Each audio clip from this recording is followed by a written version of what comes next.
Bonjour à toutes et à tous, bienvenue dans ce nouveau PFD Crypt. Le PSG s'est imposé 2-1 contre Strasbourg mercredi soir dans le cadre de la 16e journée de Ligue 1.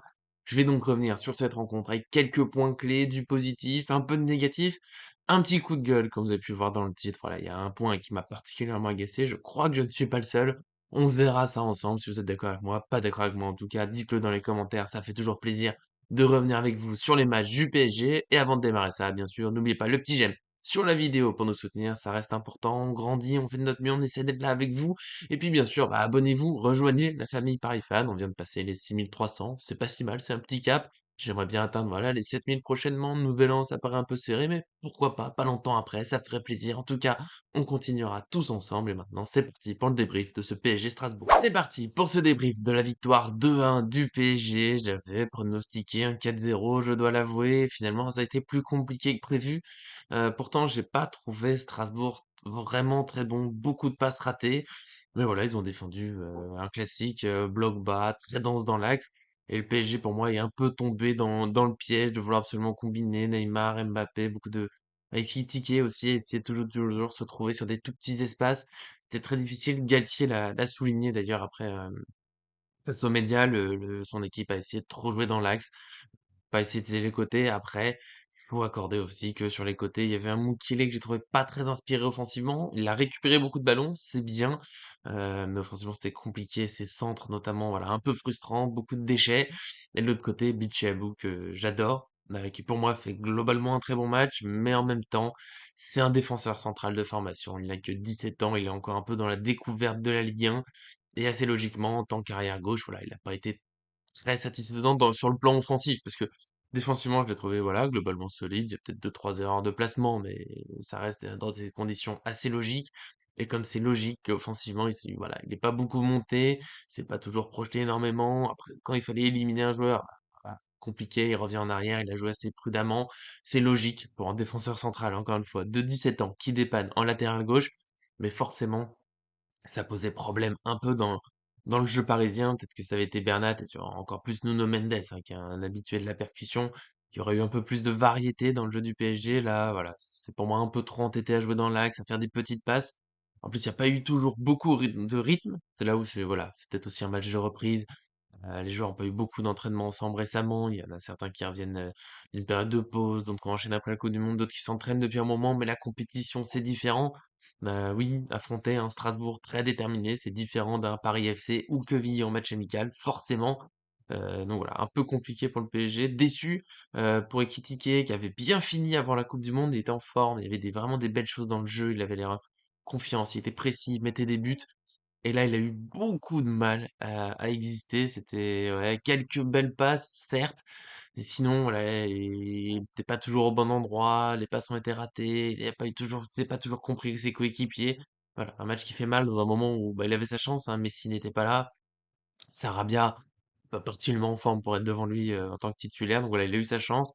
Là, c'est un peu raté, bien sûr, faut pas l'enterrer juste sur ce match, mais c'est vrai que pour l'instant, Ekitike a du mal à pleinement convaincre. J'ai du mal à me dire que c'était une belle idée de le recruter pour avoir vendu Kalimundo, que j'aime beaucoup comme joueur. Mais bon, peut-être qu'il donnera raison au PSG par la suite. On l'espère, tout comme Bichabou lui donne raison pour l'instant au PSG de l'utiliser évidemment.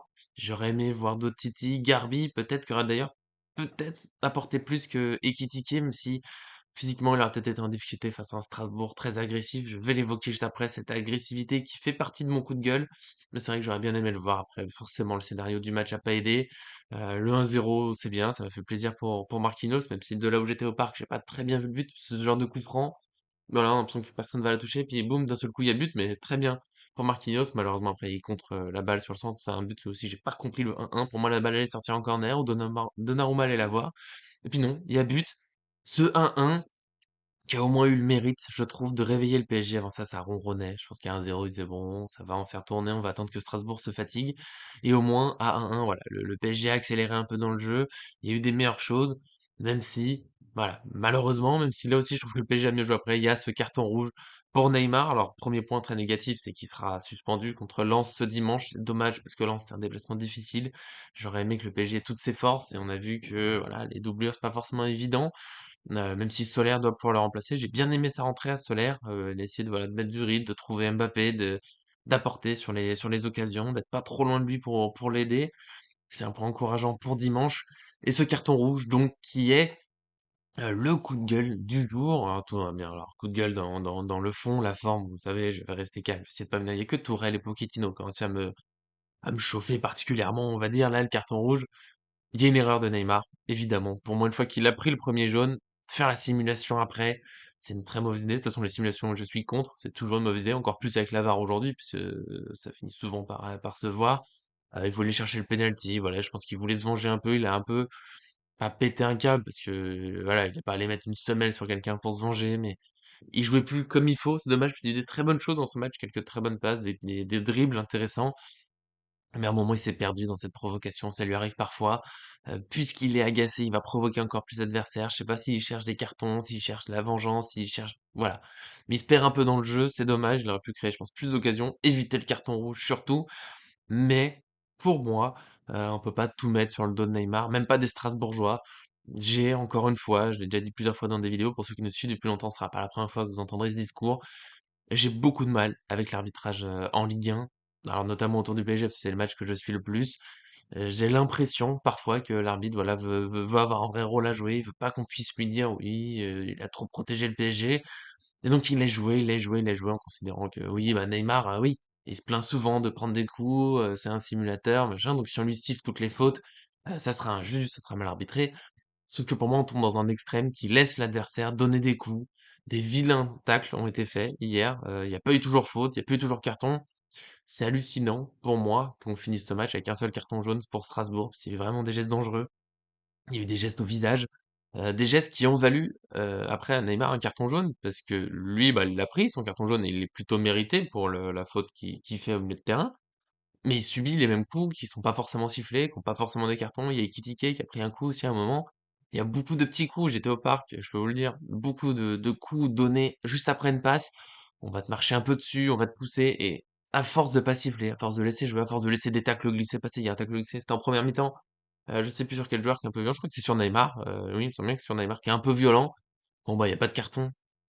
Voilà, pour moi, on donne raison du coup à l'agressivité. Les joueurs adverses peuvent y aller, ils peuvent mettre des coups encore et encore. Alors oui, ça fait partie du foot, les duels, mais il y a des limites à respecter. Ils mettent les joueurs en danger, forcément ça agace, on laisse cette tension monter. Et au final, c'est un Parisien. Alors oui, Neymar ne doit pas faire sa faute, il doit pas faire sa simulation, mais toute cette provocation sans sanction, bah, ça mène forcément à cette tension. C'est pas la première fois qu'on le voit. Ça tombe notamment sur Neymar, peut-être parce qu'il a pas assez de, voilà, il sait pas assez tenir ses nerfs. Certes, c'est aussi parce que c'est lui qui dribble le plus, qui prend le plus de coups. Donc à un moment, j'aimerais bien que les arbitres, voilà, fassent en sorte de protéger les joueurs. Ceux-là, ils sont pas blessés, mais Neymar a été blessé plusieurs fois sur des tacles. Je me rappelle du tacle contre Saint-Étienne, qui était une suite logique aussi. Contre Marseille, il y avait eu une blessure qui était venue assez logiquement après une accumulation de tacles. Il y a d'autres blessures comme ça, et à un moment, il va falloir penser à protéger les joueurs, ne pas sanctionner qu'une fois que la cheville est cassée. Voilà, pour dire la chose simplement. J'en ai marre, voilà, de cet arbitrage qui laisse trop de coups, qui donne des cartons. Mais le carton jaune, il arrive, voilà, deuxième mi-temps, c'est déjà tard, les joueurs ont le temps de mettre des coups, ils auront le temps d'en mettre d'autres. En plus, c'est un seul carton. Avec les 5 changements maintenant, c'est facile à changer, de remettre des coups encore et encore. Et ça participe aussi au fait, pour moi, qu'il n'y ait pas eu un match, voilà, très, très passionnant tout le temps, c'est qu'il y a beaucoup d'actions qui ont été coupées par des coups. C'est dommage, voilà, je préfère le jeu, je préfère que les joueurs puissent s'exprimer sans avoir peur de se faire découper parce que l'adversaire est assez libre. Voilà, c'est mon point de vue. Je ferme cette parenthèse. Bien sûr, j'attends vos avis là-dessus, sur le match globalement, sur tous les joueurs, surtout que je peux pas, là, je vais pas tout évoquer parce que la vidéo va pas durer 4 heures, c'est trop pour vous, évidemment, même pour moi. Après, je me fatigue, puis il y a ma fille qui commence à s'agiter, pour tout vous dire. Mais voilà, dites-moi tout ce que vous pensez, notamment, voilà, de ce point sur l'arbitrage, que vous considérez que c'est Neymar le plus fautif, et je le redis, il fait une erreur, évidemment, enfin deux de suite d'ailleurs, mais pour moi, il y a beaucoup de provocations, il y a un arbitrage qui pourrait éviter ces situations, cette tension qu'on a senti monter. Au moins, et je vais finir sur du positif, parce que voilà, j'aime bien finir sur du positif, surtout que c'est une victoire, faut pas l'oublier, même si là je suis un peu agacé. Au moins, de toutes ces tensions est né, voilà, un but qui fait plaisir, qui a fait vibrer le Parc des Princes, une très belle célébration. D'ailleurs, j'étais juste à côté, grand plaisir. Pour moi, je voulais filmer, aller, bah, c'est la précédente vidéo, donc allez voir ça si vous avez envie, si vous l'avez pas encore vu. Le penalty de Mbappé, sa célébration avec les supporters, les joueurs. Voilà, c'était beau à vivre, c'est l'avantage d'un match un peu tendu, c'est un 4-0 réglé à 60e minute. Bon, bah, à la fin, parfois on s'ennuie un petit peu, ou en tout cas, il n'y a pas la même tension. Là, ça fait plaisir, et du coup, c'est l'occasion de revenir sur le match de Mbappé, qui est pas parfait, qui est même pas excellent, qui est même pas très bon. Lui-même, il le dit, il fait pas un grand match. Voilà, il y a beaucoup d'occasions ratées, des petits gestes ratés aussi. Il loupe des face à face. Il y a une action qui peut marquer un petit peu avant le penalty. Il peut peut-être marquer, faire une meilleure passe. En tout cas, il peut mieux finir l'action. Donc clairement, il y a eu des défauts, mais j'arrive pas à lui en vouloir parce qu'il revient de la Coupe du Monde, parce que tout le match a été compliqué pour tout le monde. Et au moins, dans tout ça, dans toutes ces difficultés, bah, voilà, il a pas lâché. Il a tenu, il a continué à aller vers l'avant. Il tient Strasbourg dans son camp. Il crée des occasions. Ça finit par être payant. Le penalty, il le met. C'était un défaut il y a pas si longtemps. Mbappé mettait pas assez ses penaltys à mon goût. Bah là, il enchaîne. Si on compte la Coupe du Monde, il enchaîne vraiment les penaltys qui rentrent. C'est la victoire. Donc bravo à lui. Merci d'être allé chercher ce penalty, de le transformer ensuite, d'être décisif. Voilà, bah, c'est pas un super match, mais c'est aussi ça, les grands joueurs, dans un match pas forcément extraordinaire, c'est comme on dit, ils font la différence, ils font tourner le match. Il l'a fait, pas tout seul. Je tiens toujours à féliciter l'équipe qui, à 10 contre 11, a concédé très peu d'occasions, s'est créé plus d'occasions. Le petit regret derrière tout ça, c'est que s'ils avaient joué peut-être avec plus d'intensité et d'application sur tout le match, on aurait peut-être eu un meilleur contenu. Mais au moins, voilà, c'est la force de ce PSG qui a un certain état d'esprit, une certaine force de réaction. À 10 contre 11, ils sont allés chercher la victoire, donc c'est déjà bien. Merci Mbappé, donc encore une fois pour le penalty, merci à la défense solide, c'est bien, voilà, d'avoir eu cette victoire pour reprendre. Ça sera plus dur à Lens. D'ici là, on se retrouvera bien sûr dans d'autres vidéos. Je vais voir si je fais une analyse tactique sur ce match très haché, très coupé. C'est difficile, voilà, en plus, voilà, je viens de dire, c'est pas évident, mon ordinateur principal est mort, donc voilà, on se débrouille comme on peut. En tout cas, je serai là pour d'autres vidéos, ça c'est sûr. Il y a eu il y a toujours des choses. Prolongation de Verratti, j'ai pas oublié, j'en fais pas un spécial vidéo parce que j'ai pas grand-chose à ajouter à part que Verratti a prolongé. C'est une excellente nouvelle. Donc on se retrouvera très vite dans une nouvelle vidéo. N'oubliez pas le petit j'aime pour soutenir, les commentaires pour partager avec nous. Partagez aussi la vidéo à vos proches si vous aimez, voilà, m'entendre parler. Vous dites que peut-être d'autres gens peuvent apprécier, bah, ça me fera plaisir. Et encore une fois, abonnez-vous pour rien manquer. En tout cas, merci à tous de nous suivre. À très bientôt sur cette chaîne.